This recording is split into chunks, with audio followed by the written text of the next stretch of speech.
कभी ऐसा हुआ है कि आप परीक्षा हॉल में बैठे हैं, पेपर सामने आया और दिमाग एकदम खाली, बिल्कुल सफेद। या मान लीजिए किसी से मिले, उन्होंने अपना नाम बताया हाँ। और 2 ही मिनट बाद वो नाम गायब। पूरी तरह गायब।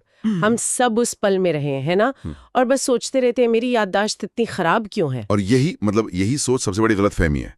हमारे आज के स्रोत यही कहते हैं कि खराब याददाश्त जैसी कोई चीज होती नहीं है, सिर्फ अनट्रेन्ड याददाश्त होती है।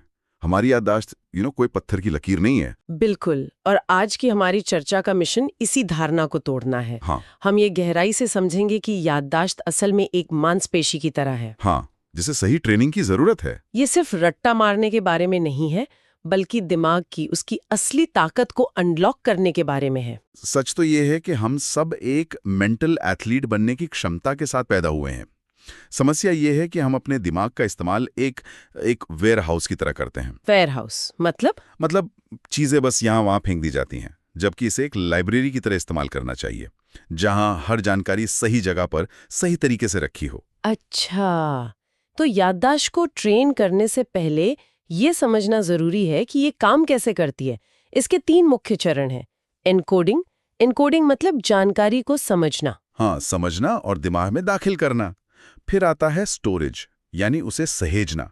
और आखिर में रिट्रीवल, मतलब जरूरत पड़ने पर उसे वापस लाना। तो ज्यादातर लोगों को दिक्कत कहाँ होती है? ज्यादातर समस्या स्टोरेज में नहीं, बल्कि पहले और आखिरी चरण में ही होती है, एनकोडिंग और रिट्रीवल में। ठीक है, तो चलिए इसे समझते हैं। अगर हमारी याददाश्त एक मांसपेशी है, तो इसे ट्रेन करने के लिए पहली कसरत क्या है? वार्म अप कहाँ से शुरू करें? पहली और सबसे जरूरी कसरत है इसके 2 बुनियादी नियमों को समझना। स्रोत के मुताबिक पहला नियम है एसोसिएशन यानी जुड़ाव का नियम। बिल्कुल। हमारा दिमाग किसी भी जानकारी को अकेले याद नहीं रखता। वो हमेशा उसे किसी ऐसी चीज से जोड़ता है जिसे वो पहले से जानता है। मतलब कोई भी नई याद एक पुरानी याद के सहारे ही टिकती है। जैसे एक बच्चा सेब का मतलब कैसे सीखता है। हाँ, अच्छा उदाहरण है। वो एप्पल शब्द को एक लाल गोल फल की तस्वीर से, उसके मीठे स्वाद से और ए फॉर एप्पल की आवाज से, इन सब चीजों से जोड़ता है। सही कहा। ये सारे कनेक्शंस उस जानकारी को उसके दिमाग में सीमेंट कर देते हैं। इसे एक मकड़ी के जाले की तरह समझिए। मकड़ी का जाला? हाँ, जहां हर जानकारी का धागा हजारों दूसरे धागों से जुड़ा होता है। नई जानकारी को पुरानी मजबूत यादों से जोड़ना ही असली कुंजी है। और दूसरा नियम, और यहीं पर दूसरा नियम काम आता है, विजुअलाइजेशन यानी मानसिक तस्वीर बनाना। 1 मिनट, ये थोड़ा अजीब लगता है। हम तो शब्दों में सोचते हैं, भाषा में बात करते हैं, फिर तस्वीरें इतनी ज्यादा ताकतवर क्यों हैं? इसका कारण हमारे विकास में छिपा है। लाखों सालों तक हमारे पूर्वजों को क्या याद रखना होता था? कि कौन से फल खाने हैं, कहाँ खतरा है। बिल्कुल। कौन से फल जहरीले हैं, पानी का स्रोत कहाँ है, या खतरनाक जानवर कैसा दिखता है। उन्हें शब्दों या वाक्यों को नहीं, बल्कि तस्वीरों को याद रखने की जरूरत थी। तो हमारा दिमाग आज भी उसी हार्डवेयर पर चल रहा है। एग्जैक्टली। वो कहावत है ना, एक तस्वीर 1000 शब्दों के बराबर होती है। ये न्यूरोसाइंस के हिसाब से बिल्कुल सच है। तो अगर मुझे बाजार से ब्रेड, अंडे और दूध लाना है, तो इन शब्दों को भूलना आसान है। हाँ, क्योंकि ये अमूर्त है। लेकिन अगर आप इसकी तस्वीर बना लें तो ये याद रहेगा। हाँ, लेकिन सिर्फ कोई साधारण तस्वीर नहीं। स्रोत एक बहुत मजेदार उदाहरण देता है। कल्पना कीजिए कि एक बहुत बड़ा ब्रेड का टुकड़ा, ठीक है, अपने ऊपर 3 अंडों से जगलिंग कर रहा है, और फिर करतब दिखाने के बाद वो दूध से भरे एक स्विमिंग पूल में छपाक से कूद जाता है। हाँ, ये तस्वीर तो कोई भूल ही नहीं सकता। ये तो दिमाग में चिपक गई। पर क्या इसका इतना अजीब होना जरूरी है? बहुत अच्छा सवाल है। अगर मैं सिर्फ एक मेज पर ब्रेड, अंडे और दूध रखे होने की कल्पना करूं तो? देखिए, साधारण तस्वीर काम तो करेगी, लेकिन शायद ज्यादा देर तक नहीं। हमारा दिमाग सामान्य और उबाऊ चीजों को फिल्टर कर देता है। अच्छा। लेकिन जो चीज अजीब हो, अनोखी हो, मजेदार हो, दिमाग उसे खास सिग्नल देता है। ये जरूरी है, इसे याद रखो। तो वो जगलिंग करती हुई ब्रेड सामान्य नहीं है, इसलिए दिमाग उसे ज्यादा महत्व देता है? बिल्कुल। ठीक है, तो सिद्धांत तो समझ में आ गया। जो पहले से पता है उससे जोड़ो और उस जुड़ाव की एक अजीब सी यादगार तस्वीर बनाओ। पर इसे रोज की जिंदगी में कैसे उतारें? हाँ, असली सवाल तो यही है। मान लीजिए मेरे पास कल की शॉपिंग लिस्ट है, जिसमें 10 चीजें हैं। क्या मैं उन पर ये नियम लगा सकती हूँ? बिल्कुल, और इसके लिए एक बहुत ही सीधी और शक्तिशाली तकनीक है जिसे सोर्स लिंक मेथड कहते हैं। The link method. ये दोनों नियमों एसोसिएशन और विजुअलाइजेशन को एक साथ इस्तेमाल करती है। आप लिस्ट की हर चीज को अगली चीज से जोड़कर एक चेन बनाते हैं। ओके, एक मानसिक चेन। ठीक है, चलिए कोशिश करते हैं। मान लीजिए लिस्ट है केले, साबुन, आलू और पेन। ठीक है। ठीक है, तो पहला कदम है पहली 2 चीजों को जोड़ना, केले और साबुन। एक अजीब तस्वीर बनाइए। कल्पना करती हूँ कि मैं शावर में एक बड़े से केले से नहा रही हूँ और उसमें से साबुन का झाग निकल रहा है। परफेक्ट। ये काफी अजीब है, याद रहेगा। अब साबुन और आलू। अब साबुन और आलू को कैसे जोड़ें? केले को भूल जाऊं? हाँ, अब केले को भूल जाइए, सिर्फ साबुन पर ध्यान दें। कल्पना कीजिए कि एक बहुत बड़ा पारदर्शी साबुन है। ठीक है। जिसके अंदर छोटे छोटे आलू तैर रहे हैं, जैसे किसी जेली में फल होते हैं। हाँ, ठीक है।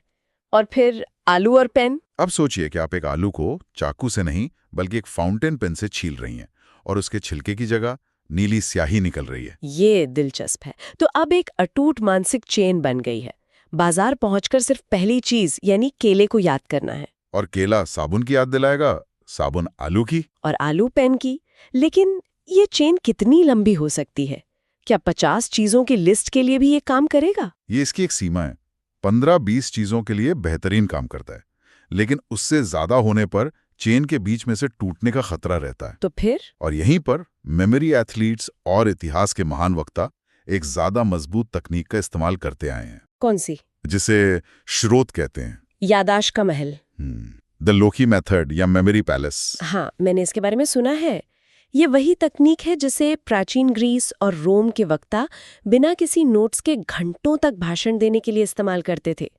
सुनने में ये बहुत जटिल लगता है। लगता जटिल है, पर इसका सिद्धांत बहुत सरल है। ये हमारी एक प्राकृतिक क्षमता पर आधारित है। और वो क्या है? हमारा दिमाग जगहों को याद रखने में माहिर होता है। आपको शायद कल पढ़ा हुआ पैराग्राफ याद ना हो। हाँ, बिल्कुल नहीं होगा। पर अपने घर का हर कोना, हर सामान पूरी डिटेल में याद रहता है।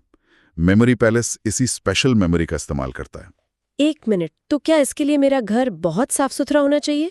मेरा घर तो अक्सर थोड़ा बिखरा रहता है। हाँ, ये बहुत अच्छा सवाल है।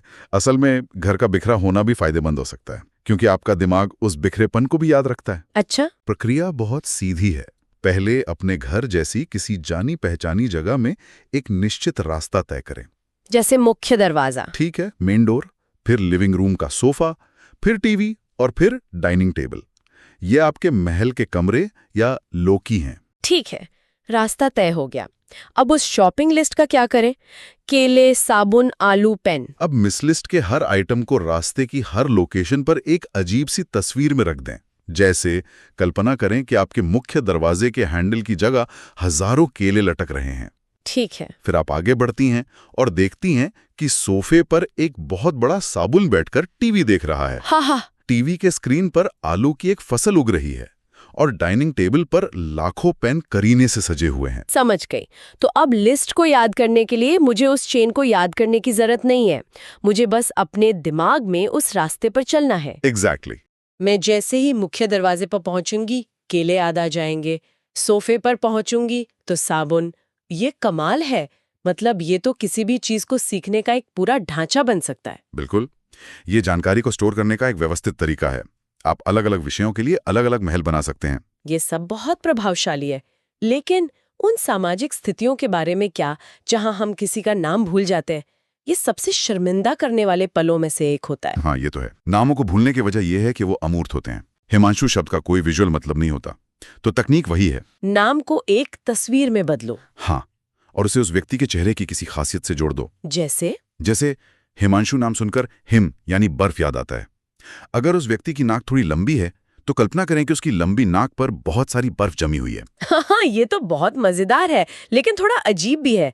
क्या लोग असल में ऐसा करते हैं? शुरुआत में अजीब लगता है, लेकिन ये एक दिमागी कसरत है जो सेकंडों में होती है। अगली बार उस व्यक्ति को देखते ही आपका दिमाग अपने आप उस विजुअल क्यू को पकड़ लेगा। उसकी लंबी नाक। वो आपको बर्फ की याद दिलाएगी और बर्फ से तुरंत हिमांशु नाम याद आ जाएगा। ये प्रैक्टिस से बहुत तेज हो जाता है। वाह। और संख्याओं के लिए? उसके लिए भी कुछ है? हाँ, संख्याओं को याद रखने के लिए भी एक सिस्टम है जिसे श्रोता एक सुपर पावर टूल कहते हैं, द मेजर सिस्टम। ओके, ये क्या है? ये थोड़ा एडवांस्ड है, पर इसका सिद्धांत ये है कि ये 0 से 9 तक के हर अंक को एक व्यंजन ध्वनि देता है। जैसे 3 के लिए M की ध्वनि और 2 के लिए N की ध्वनि। तो अगर आपको 32 याद रखना हो तो आप M और N ध्वनियों से एक शब्द बना सकते हैं, जैसे मैन यानी आदमी। अरे वाह!